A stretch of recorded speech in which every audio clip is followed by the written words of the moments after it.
I have always loathed cemeteries. It's a strange irony that I find myself here each Saturday. Back when I was a construction inspector in this town, I went out of my way to avoid this very spot. Now, I sit on this bench opposite Eleanor's grave, speaking to her as if she could actually respond. "Eleanor, I've brought your beloved chrysanthemums today," I murmur, adjusting my spectacles. "You used to insist they were for the living, not for those who have passed. Still, I believe you would appreciate them. It has been 15 months since I laid my wife to rest, 15 months of conversations with a headstone. I am aware she cannot hear me, yet I come all the same. Perhaps it is I who needs to listen to my own voice. At my house, nobody pays me any mind. Not my son, not my grandchildren, and certainly not my daughter-in-law. Especially her. Every time I leave this place of rest, I vow to stop visiting my son's home. But without fail, Julian calls on Sunday, and his voice carries a warmth and care that I choose to hear.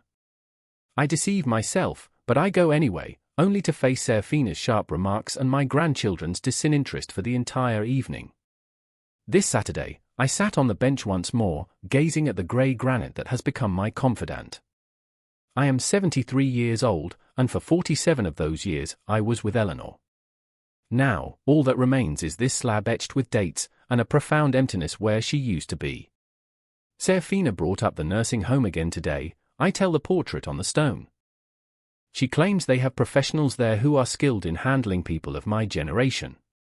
As if I'm some kind of malfunctioning appliance in need of specialized repair. The wind whispers through the trees, and I like to imagine it's Eleanor sighing, shaking her head. She never cared for Serafina. When Julian first introduced her to us, Eleanor had whispered to me, "That woman has cold eyes, Arthur," but what was I to do? Julian looked at her like she was the center of his world. "You were correct about her," I say, tidying the flowers in their vase. "I always am. Walking home is a daily ritual for me. Dr. Reed insists that at my age, I must stay active. It feels peculiar that I once walked to extend my life, but now I walk merely to fill the hours." My home is situated in the older section of town, surrounded by similarly aged and weathered houses. It's a 2-story structure with peeling paint and a porch that groans with every step. Eleanor had always intended for us to repaint it, but we never got around to it. There seems little purpose in it now. Inside, everything is just as it was when she was here. I haven't shifted a single item or discarded a single trinket. At times, I believe that if I preserve everything as it was, a part of Eleanor will remain here too, within these walls, among these objects. Julian and Serafina reside in a new development, in a contemporary home with expansive windows and sleek furniture. Whenever I visit, I feel like an out-of-place relic, an old, worn-out sofa in a showroom of designer pieces. I brewed my nightly coffee and sat by the window. I would see them again tomorrow, and again I would have to stomach Serafina's glares and the apathy of the children. In the initial period after Eleanor's death, Julian was quite considerate, visiting every day to check on me. Even Serafina was on her best behavior. But soon, things reverted to their usual state. Julian became consumed by his work, Serafina remembered her dislike for me, and the grandchildren, well, they simply seemed to forget my existence. The ringing phone cut through my reflections. "Dad, you remember you're coming for lunch tomorrow?" Julian's voice was hurried, as always, as if he were squeezing the call in between more critical tasks. "Of course, I remember, son. I'm not so old that I forget such things," I tried for a light tone, but a hint of bitterness crept in. "Oh, good. Serafina is making a roast. See you tomorrow, Dad." He hung up before I could reply. That was typical of our recent conversations, brief and hollow. I spent a considerable amount of time this morning choosing my attire. It felt absurd to fret over such matters at my age, but I was certain Serafina would find something to comment on if I looked the least bit unkempt. The last time, she had spotted a tiny stain on my sweater and made a great show of trying to scrub it away with a napkin, clucking, "Arthur, you really must take better care of yourself." I selected the grey suit I'd once purchased for a theatre outing with Eleanor, paired with a blue tie. I examined my reflection in the mirror.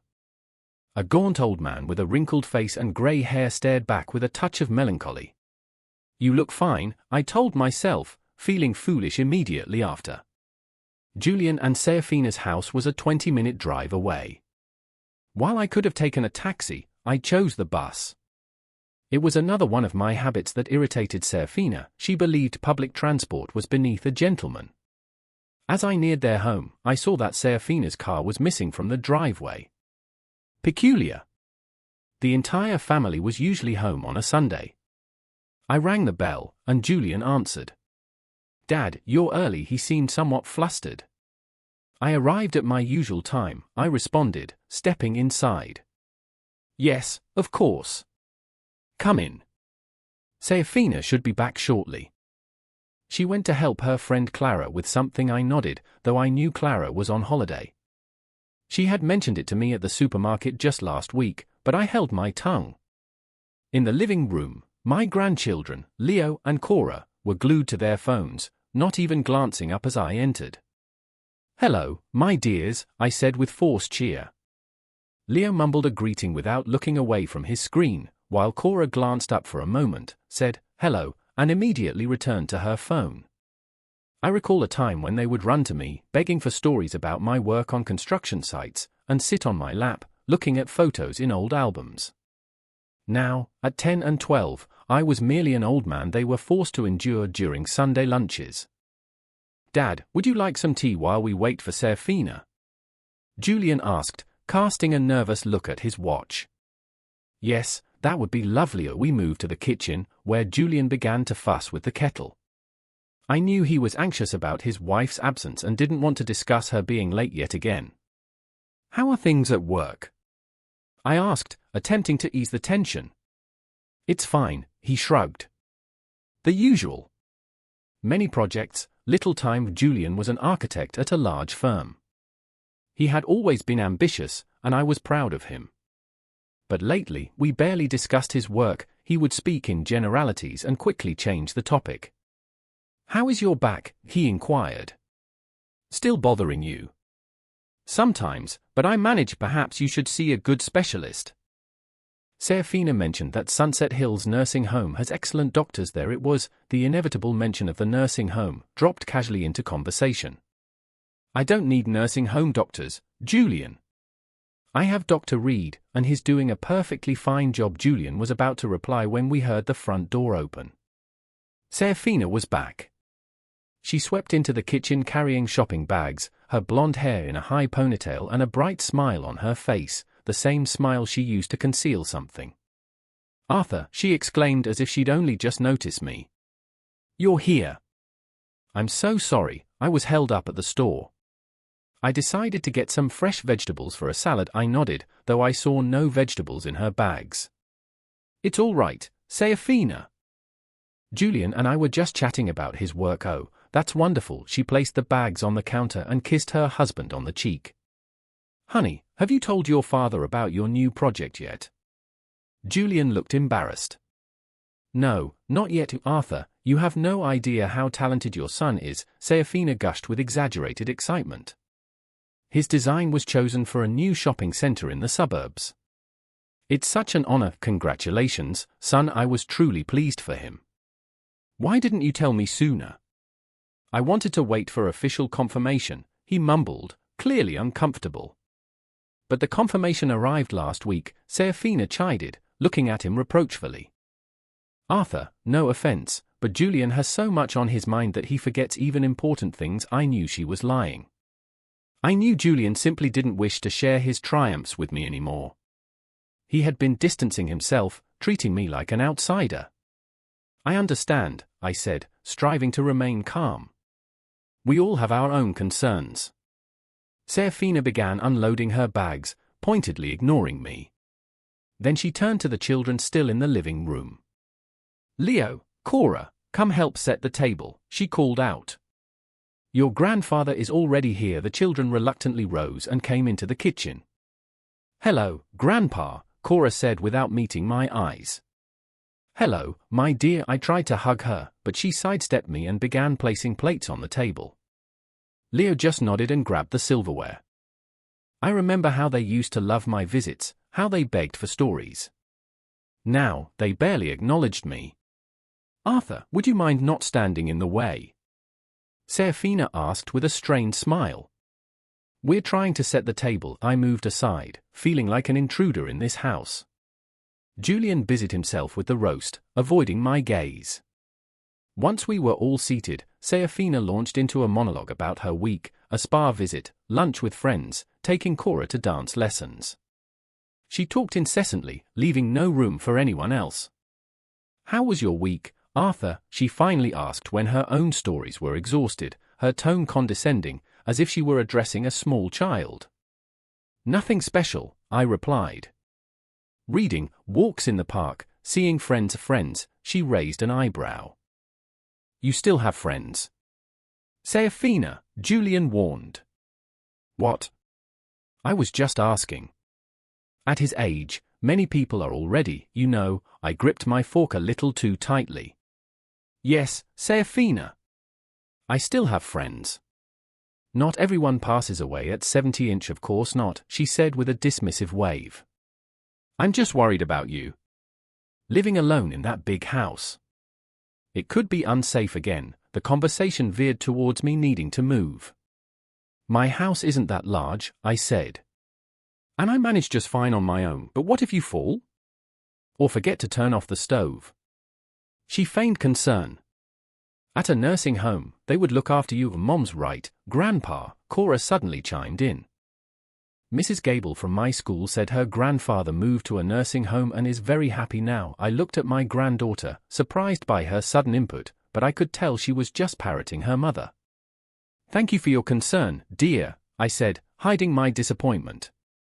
"But I prefer my own home." "You're so stubborn, Arthur," Serafina sighed. "Just like your wife." It was a cruel jab. She knew how I missed Eleanor and she used it. "Yes, I am," I said quietly, and proud of it. The rest of the meal passed in a thick silence. The children retreated to their phones, Julian meticulously examined his plate, and Serafina shot irritated glances in my direction. When dessert time came, she suddenly announced she'd forgotten to buy ice cream. "I'm so sorry, Arthur," she said, her tone devoid of regret. "I know how much you enjoy it." "It's fine," I said. "I'm quite full. I could run to the store," Julian offered, eager to escape the tense atmosphere. No, that's all right," Serafina said quickly. "I have cookies." "Arthur, you like cookies, don't you?" Without waiting for an answer, she left and returned with a package of cookies I detested, a fact she knew perfectly well.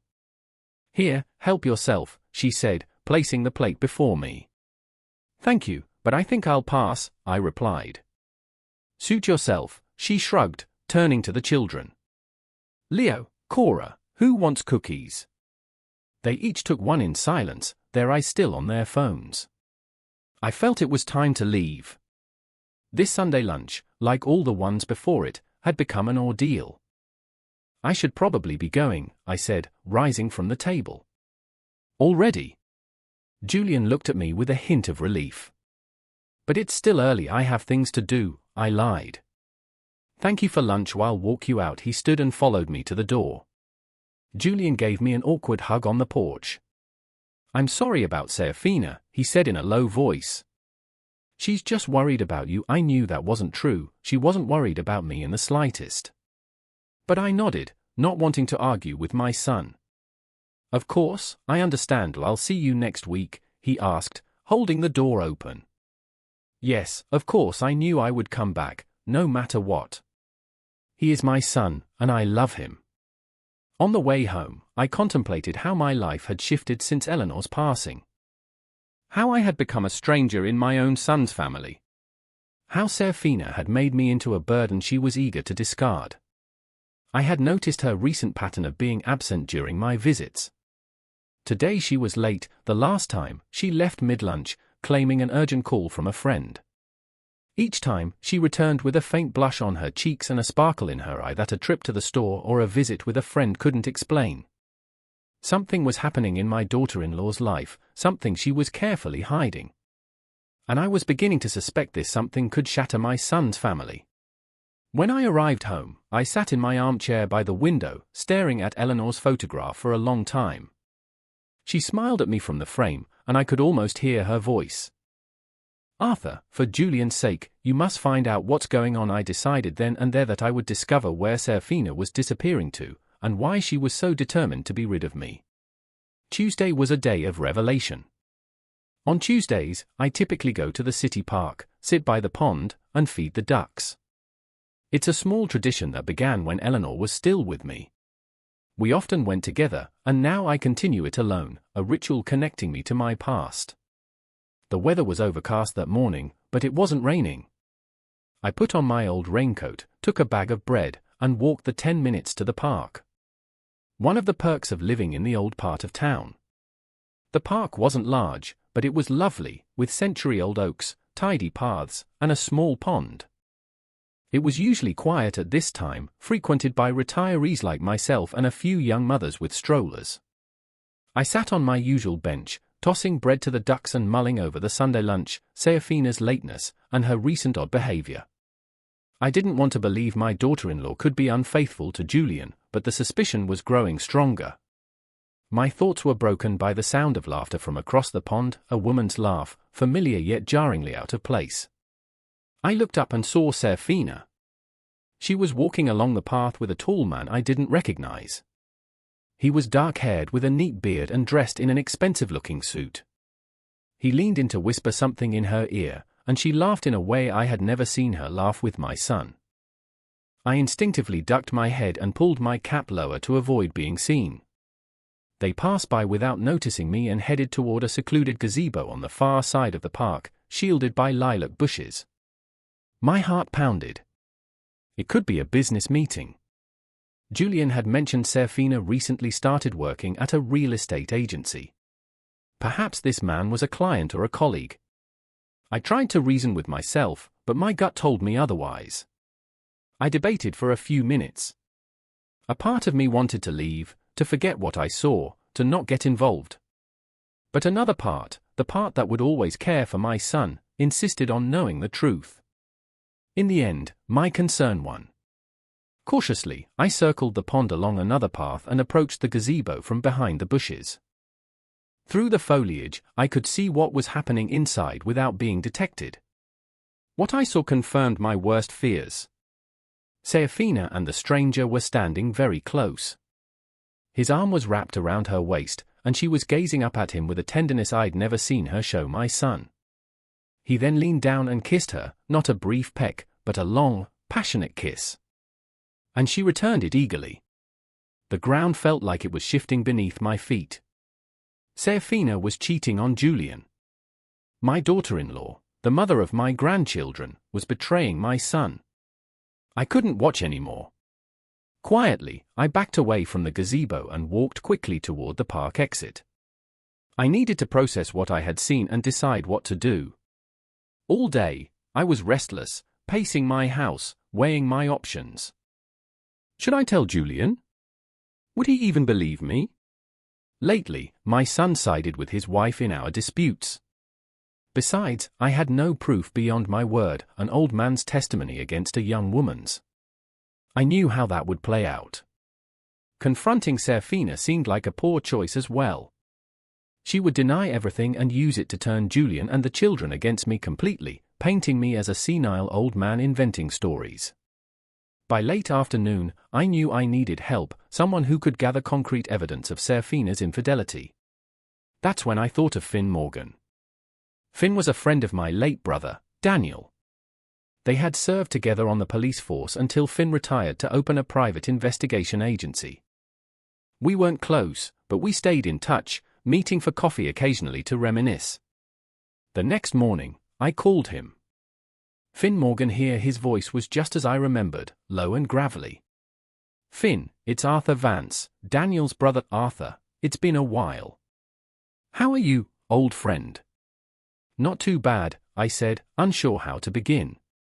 Listen, Finn, I need your help. Professionally. There was a brief pause. Professionally, he repeated. You want to hire a private investigator? Yes, I said, taking a deep breath. It's about my daughter-in-law. I suspect she's being unfaithful to my son. Another longer pause. I understand, Finn said seriously. Let's meet and discuss this in person. It's best not to talk about these things over the phone. We arranged to meet in an hour at a small cafe on the edge of town, where we were unlikely to be seen. Paulie's coffee house was exactly the sort of quiet, dimly lit place with private booths I had pictured for a meeting with a detective. Finn was already there, at a table in the far corner with a cup of coffee. He had aged well. The same sharp blue eyes, the same grey, close-cropped hair, and the same sturdy build. He was around 65 but looked younger. "Arthur," he said, standing to shake my hand firmly. "Have a seat. I ordered you a coffee, black, no sugar, if my memory serves you remember correctly." I sat down opposite him. "Thank you for seeing me, always for Daniel's family," he said, taking a sip from his cup.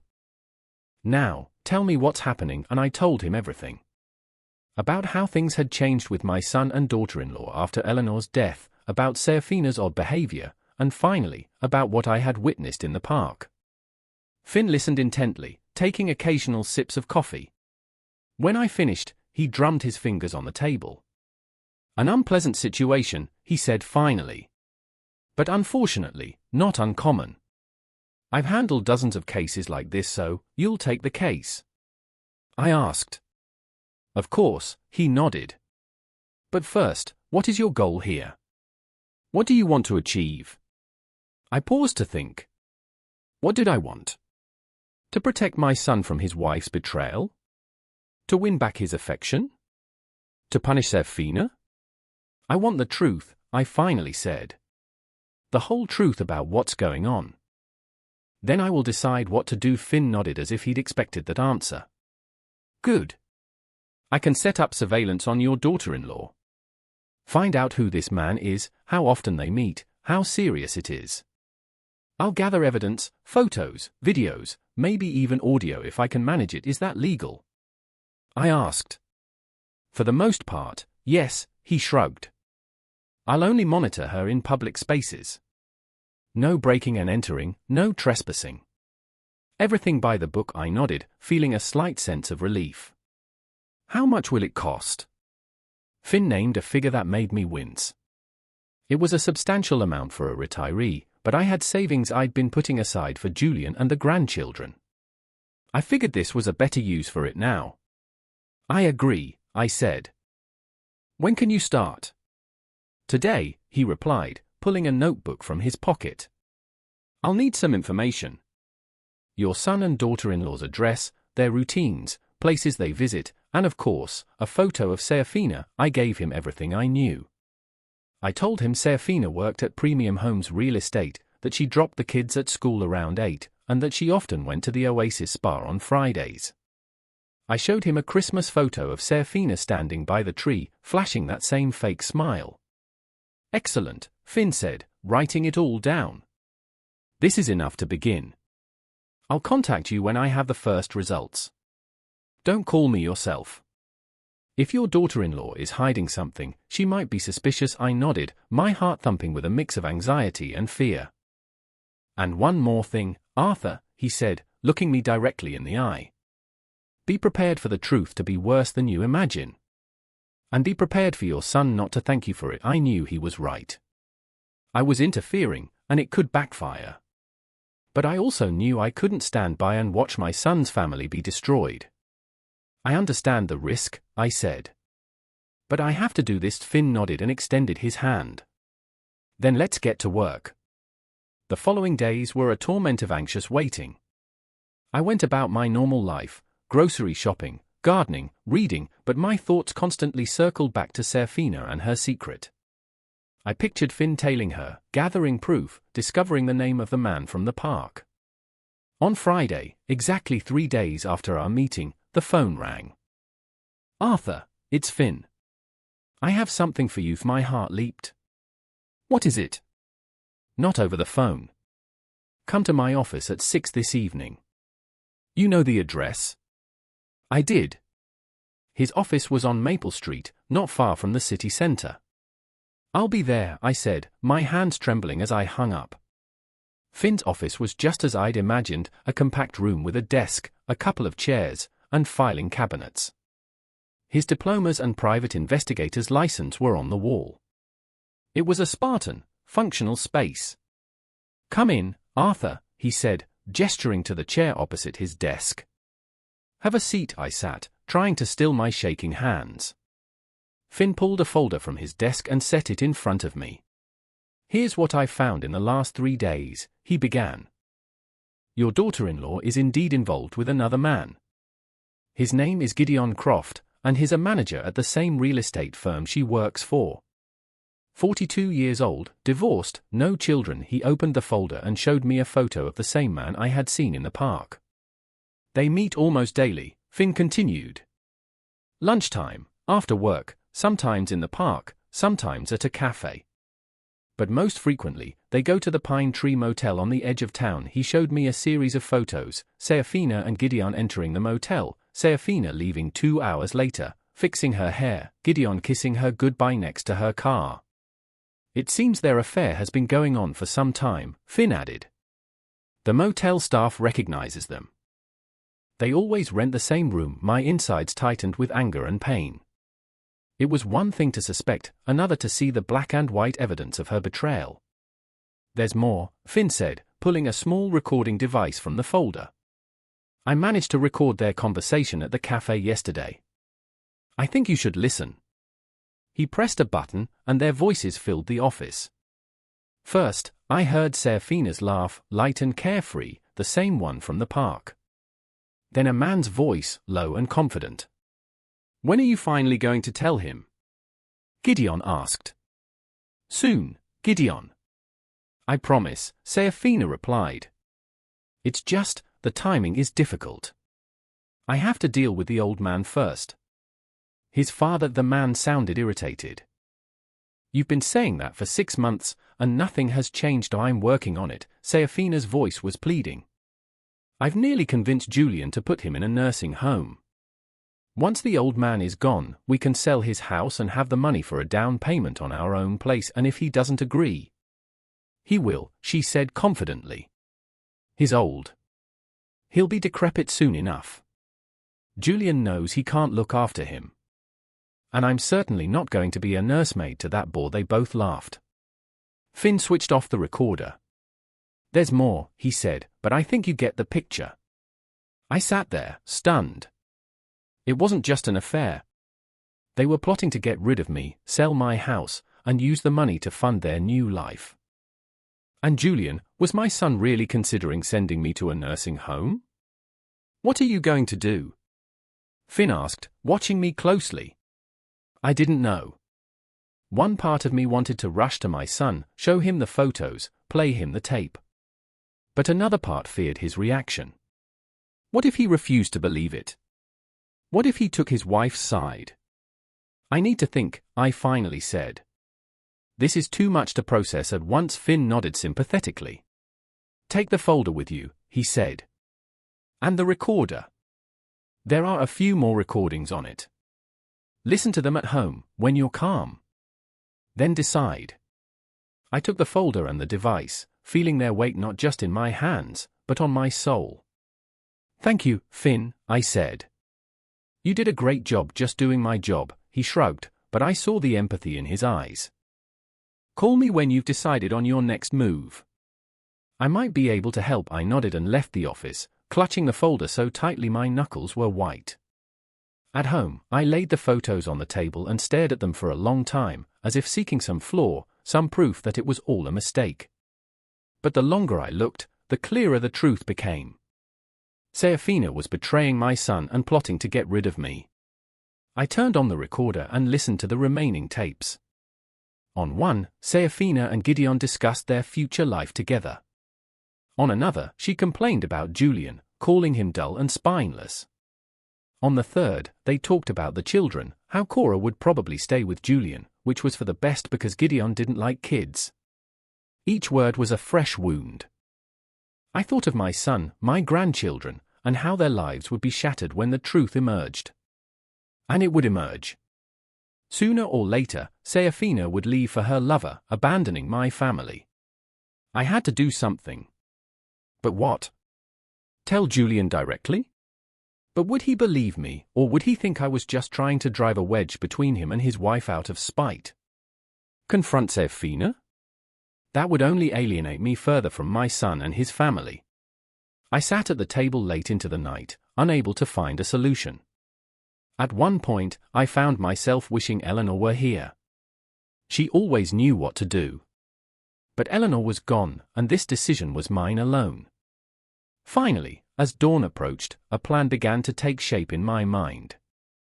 A plan to reveal the truth in a way that would leave Serafina no room to escape. A plan that would force Julian to see her for who she truly was. I called Finn again. After calling Finn, I felt a strange sense of calm. The decision was made. Now, I just had to wait. Finn promised to act swiftly and discreetly. While I waited for the first results, I resolved to carry on as usual. That Sunday, I went to Julian and Serafina's for lunch. Though every look at my daughter-in-law now stirred a mix of rage and revulsion, I concealed my feelings, smiling, asking the grandchildren about their day, and discussing mundane topics with my son. Serafina was particularly saccharine that day. She offered me second helpings, asked about my health, and even presented me with a new sweater she claimed to have bought just for me. A month ago, I might have been touched, but now I recognized it as an effort to lower my defenses. "Arthur, how have you been feeling lately?" she asked over dessert. "You look a bit pale." "I'm fine, Serafina," I replied neutrally. "Excellent for my age, of course," she smiled, a smile I now knew to be fake. "It's just that, at your age, one must be especially careful." My Aunt Isabel moved into a nursing home and it transformed her life. The care, the facilities. "Mom's right, Grandpa," Leo chimed in, not looking up from his phone. "They told us about nursing homes at school. They sound kind of cool." I looked at my grandson, wondering if he genuinely believed that or was simply echoing his mother. I wanted to ask if he really wanted his grandfather to live among strangers, but I refrained. "Thank you for your concern," I said instead. "But I prefer to stay in my house. All my memories are theirs memories." Serafina frowned, as if the word tasted sour. "But Arthur, the past is the past. One must live in the present." "I am living in the present," I said, looking her directly in the eye. "And in the present, I wish to remain in my home." She looked away first, and I felt a small sense of victory. The meeting with Finn took place 3 days after that lunch. We met at our usual cafe. "The results are in, and they're significant," he said, opening a folder. "Your daughter-in-law is definitely cheating on your son, and it's been going on for a while." He showed me the first photo, Serafina and a tall man leaving an office building, holding hands. "This is Gideon Croft," Finn explained. 42, manager at the same real estate agency as Serafina. Divorced, no kids. Colleagues say he's ambitious and ruthless. I studied the photo. It was the man from the park. Finn showed me the next picture, Serafina and Gideon in a restaurant, their hands touching. "That was yesterday," Finn said. "The Golden Lily restaurant. They spent 2 hours there, then went to a motel." The third photo showed them at the entrance to a small motel on the edge of town. "I have something else," Finn said, producing a small device. "It's an audio recording from the restaurant." He handed me a pair of earbuds. I heard Serafina's voice. "I can't wait any longer, Gideon," she said. "This double life is exhausting me." "I want to be with you." "Me too, sweetheart," the man replied. "But we have to be careful. Divorce is messy." "He won't find out," Serafina said confidently. "Julian is too trusting and absorbed in his work." "And the children?" Gideon asked. "The children," she laughed. "They're at an age where they only care about their gadgets. Besides, I've raised them to believe whatever I tell them." "And the old man, your husband's father?" I tensed. "Arthur." Serafina laughed again, a harsh sound. "He's too lost in his grief to notice anything. Besides, I'm working on getting him into a nursing home. Once he agrees, we'll sell his house and get the money for our down payment." "Are you sure he'll agree?" Gideon sounded skeptical. "Of course," she said. I've almost convinced Julian his father can't live alone. A little more pressure, and he'll suggest it himself. And if he refuses, well, at his age, it's easy to create a situation where someone seems incapacitated. A little accident at home, an ambulance, concerned relatives. You get the idea. A chill ran down my spine. She was willing to stage an accident to get me out of my house. The recording ended, and I took off the earbuds, stunned. This is horrible, I said to Finn. She's not just cheating on him, she's planning to get rid of me to sell my house. That's not all, Finn said, shaking his head. He played a second tape. As soon as the old man moves out and we sell the house, I'll file for divorce, Serafina said. Julian will be too preoccupied to fight it. I'll ask for minimal alimony to speed things up and then. Gideon asked. Then we start our new life. Serafina's voice was full of excitement. A new home, a new town, away from Julian, his boring father, and all that baggage and the kids. The children will stay with Julian, she said casually. They're old enough. Besides, you don't really like children, do you? Right, Gideon agreed. But won't you miss them? Maybe a little, there was no remorse in her voice. But we can see them on weekends. Most of the time, they'll be with Julian. He's a good father, just a lousy husband. The tape ended, and I felt a surge of rage. She was willing to abandon her own children. How long has this been going on? I asked. Over a year, it seems, Finn replied. The motel staff knows them well a whole year. My daughter-in-law had been deceiving my son, and I had been too consumed by my own grief to see it. What are you going to do with this? Finn asked. My first instinct was to go straight to Julian, but I hesitated. What if Serafina convinced him it was all a fabrication? I don't know, I admitted. I need to think. Finn handed me the folder and the recorder. All the evidence is here. Study it, and then decide at home. I reviewed the photos and listened to the tapes again. Every word Serafina spoke was a dagger to my heart, not for me, but for the son and grandchildren she was so willing to discard. My tormented thoughts were interrupted by the phone. It was Julian. Dad, his voice was tense. Can Serafina and I come over tonight? We need to talk. My heart hammered in my chest. Had they discovered my investigation? Of course, son, I said, trying to sound normal. I'll expect you for dinner. I quickly hid the evidence in a locked drawer and prepared for their visit. They arrived at 7. Julian looked grave, Serafina was all smiles. Over dessert, Julian cleared his throat. Dad, we need to talk about something important. Serafina and I have decided it would be best for you to move to Sunset Hills nursing home. It was happening. The first step of her plan. A nursing home. I feigned surprise. But why? I'm perfectly fine. Of course you are, Arthur, Serafina interjected. But at Sunset Hills, you'll have professional medical staff, social activities, and you'll be safe, Julian added, genuine concern in his eyes. He was worried about me, unlike his wife, who was only thinking about selling my house. I appreciate your concern, I said calmly. But I prefer to stay here. All my memories of your mother are in this house. But Dad, Julian looked distressed. A house is just walls, and I am healthy and safe within these walls, I replied. Serafina leaned forward. Arthur, we've already been to Sunset Hills. They're ready for you anytime. It's so lovely, so cozy, and expensive, I imagine, I said, looking her in the eye. Money isn't an issue, she said quickly. We'll sell your house to cover the costs for the next few years. There it was. She wasn't even hiding it. My house is not for sale, I said firmly. And I am not moving into a nursing home after they left. I knew this was just the beginning. Serafina would keep pressuring Julian. I couldn't let her destroy my son's life. I pulled out the evidence Finn had given me.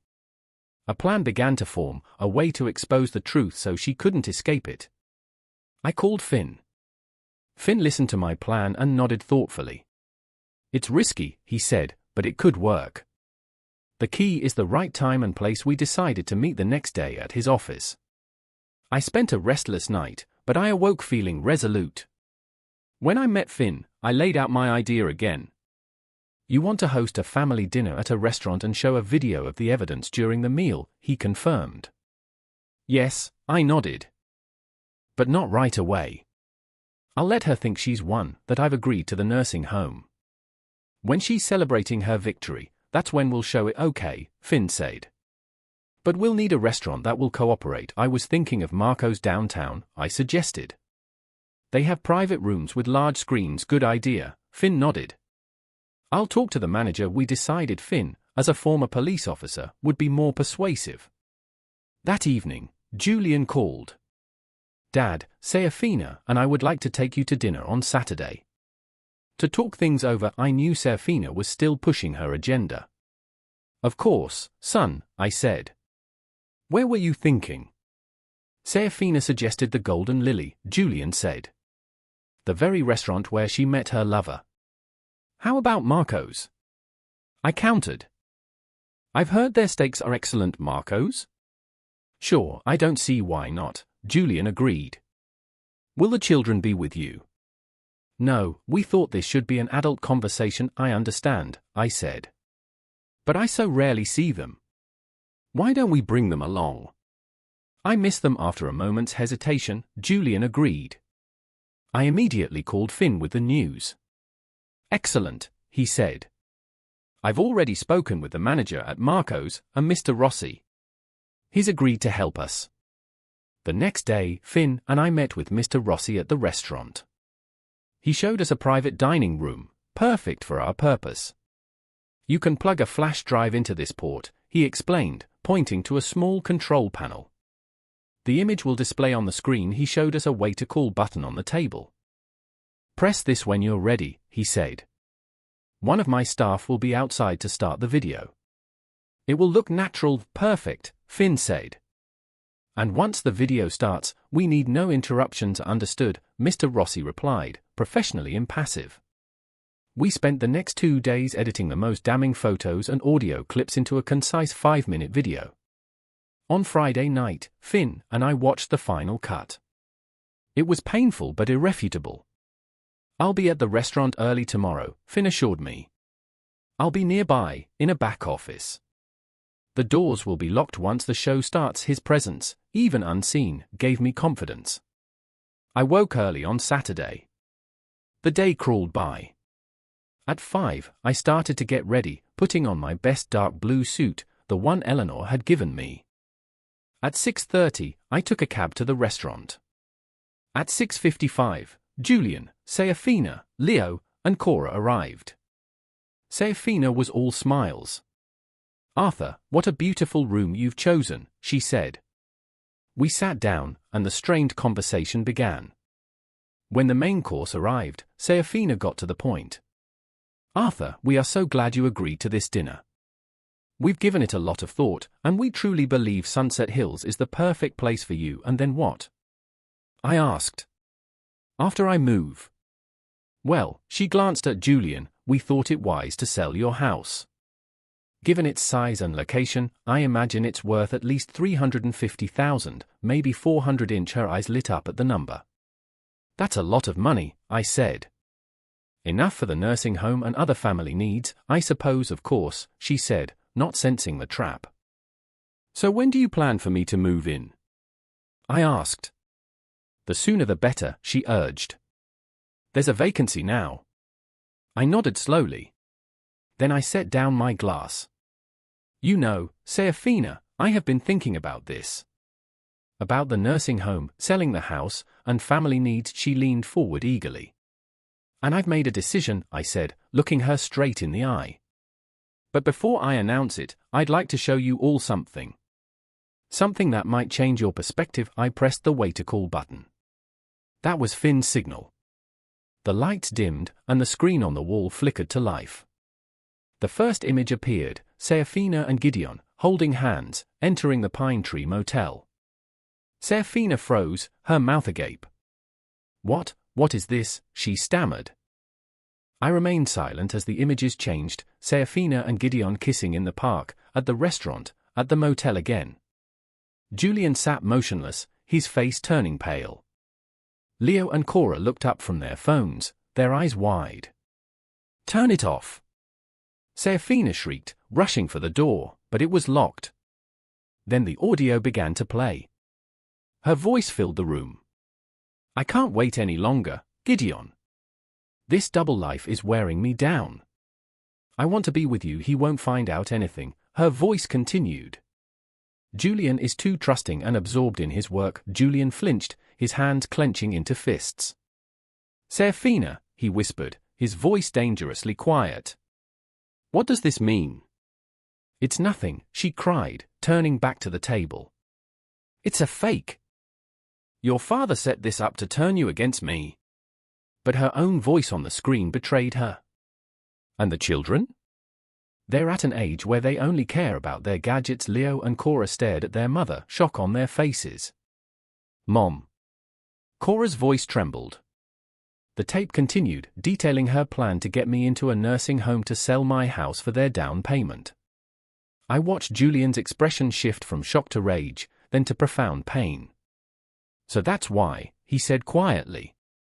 "Not for my father's well-being, but for his house." "No, Julian, you don't understand," she pleaded, but her own voice cut her off again, outlining her plan to file for divorce, leave the children with Julian, and start a new life with Gideon. "He's a good father, though a lousy husband," the recording concluded. Dead silence filled the room. Cora was crying softly. Leo sat stone-faced. Julian stared into nothingness. The video ended, and the lights came up. I can explain," Serafina finally whispered. "Explain what?" Julian's voice was filled with anguish. "How you cheated on me? Plan to get rid of my father? Abandon our children? What exactly do you want to explain, Serafina?" "You don't understand," she insisted. "I was unhappy. You never appreciated me and the children." Julian's voice shook. "Were you going to leave them because I didn't appreciate them either?" "I wasn't going to leave them," she exclaimed. "But you were going to." Cora looked at her mother, her eyes now dry. "We heard you." Serafina looked helplessly at Julian, but he turned away. "What now?" she asked, defeated. "Now," Julian rose from his chair, "you pack your things and you go to your Gideon. To your new life. Without me, without the children, and without the money from my father's house, you can't take my children from me." She panicked. "You said yourself you wanted to leave them with me," he said quietly. "You didn't need them in your new life." He turned to the children. "Leo, Cora. We're leaving." They stood without looking at their mother. "Dad," Julian said to me. "Are you coming?" I shook my head. "No, son. I'll be along later." He nodded and led the children out. The door closed, leaving just Serafina and me. "Why?" she asked quietly. "Why did you destroy my family?" "I didn't destroy it, Serafina," I replied calmly. "You did. You've always hated me," she said bitterly. "From day one, no. I hoped you would make my son happy. You chose another path. You know nothing," she screamed. "You've been disgusted with me since day one. Old, boring, always meddling. You're just a miserable, lonely old man, jealous of other people's happiness." I looked at her, feeling no anger. Her words held no power. "Finished?" I asked when she paused for breath. "Yes," she slumped into a chair. "Finished." I stood, put on my coat, and walked to the door. "Goodbye, Serafina. I hope you find what you're looking for." I glanced back one last time. She sat staring into the void, a woman who had lost everything. Finn was waiting in the hall. "Everything went as planned," he said. "How are you?" "Fine," I answered, feeling a strange emptiness. "Just tired." He drove me not home, but to Julian's. The house was lit up. They were inside, facing the most difficult night of their lives. I took a deep breath before ringing the bell. A long night of tears and pain lay ahead, but also a future free from lies. Ambrose opened the door. Dad, he looked exhausted but resolute. Come in. I entered the house where a new chapter for my son and grandchildren was about to begin. I'm selling my house, I told Julian as we sat in the parlor. I'm leaving town. Or why? He asked, surprised. Partly because of this, I admitted. But mostly, it's time for a change. Too many ghosts here. But where will you go? I haven't decided. Maybe to the coast. Eleanor always wanted to live by the sea. He looked at me for a long time. You did the right thing, Dad, he said at last. Showing us the truth. It was painful, but necessary, I know, son. We sat in silence, father and son, navigating a shared loss. Late that night, after Julian had fallen asleep on the sofa, I walked home under a clear, starry sky. You were right, Eleanor, I whispered, looking up. The truth always comes out. Tomorrow, a new chapter of my own life would begin. I would sell the house and start over, somewhere by the sea, just as Eleanor had always dreamed. And Julian and the children, they would be all right. They were strong. As for Serafina, she had made her choice. Now she would have to live with it.